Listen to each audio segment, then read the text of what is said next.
video is for people who are doing well and still feel something is off. Your life works.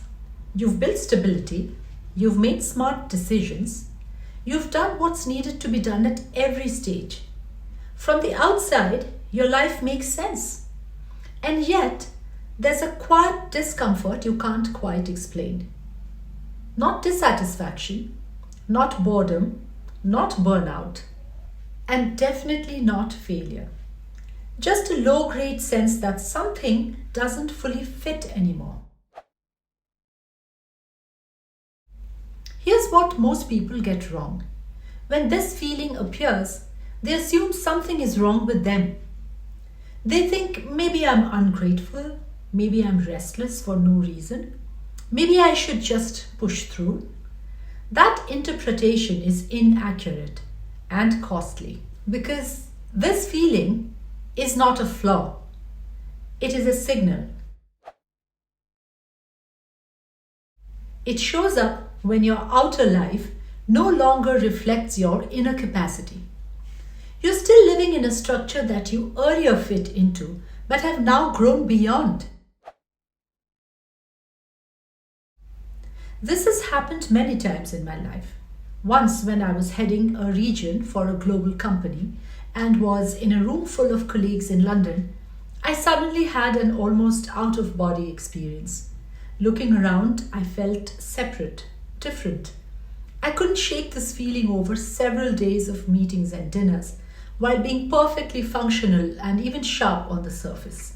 It wasn't until I acknowledged that I had outgrown this particular box that I could take a deep breath again.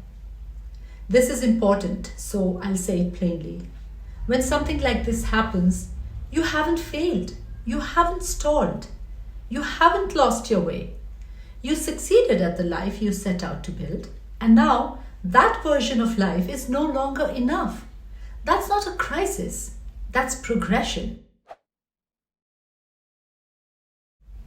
Here's how this tension usually shows up. You do everything right, but motivation drops. You try to get excited again, but it doesn't stick. You add more structure, more goals, more productivity, and somehow feel even more disconnected. That's because motivation doesn't disappear without reason. It disappears when effort is no longer matched with meaning. Whenever I haven't heeded my inner restlessness, like I thankfully did that time after London, it has only led to heartache. Whenever I ignored the little niggle in my heart and tried to repeat routines that once worked, it just felt more flat. Tons of competence demonstrated and no sense of fulfillment. Many a time, we mislabel this moment.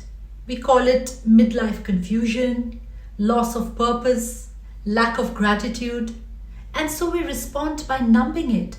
We stay busy, we consume more content, we wait for clarity to arrive. But clarity doesn't arrive when you ignore the signal. Here's the truth. This feeling tends to show up only after you've done things right. It doesn't visit chaotic lives. It doesn't visit people who haven't built anything yet. It visits people who have capacity, competence, and momentum, have succeeded and got somewhere, and are ready for the next internal expansion. That's why it feels confusing. Nothing is wrong, but nothing feels complete. For me, this showed up as everything being much less harder to achieve. In fact, relatively easy, but somehow less satisfying and less relevant. This is the moment most people talk themselves out of. They say, why change what's working? Who am I to want more? Isn't this enough? Enough for whom? Enough for your past self? Or enough for who you're becoming? Because the cost of ignoring this signal isn't immediate pain, it's long-term distress. A life that looks complete but is unfinished. The people who move from a good life to an extraordinary one are not the ones who chase disruption. They are the ones who listen carefully when this signal appears. They don't panic. They don't quit impulsively. They don't blow up their lives. They pause. They reassess. They acknowledge that the structure that once supported them may now be limiting them. If this is landing for you, don't rush to fix anything yet. The next video is critical because the next mistake people make is assuming this feeling automatically means they should change something. Sometimes that's true, often it isn't. In the next video, I'll show you how to tell whether you've outgrown your life or whether you're simply tired, distracted, or perhaps misreading the signal. Here to help you design a bold life, like and subscribe if I made sense.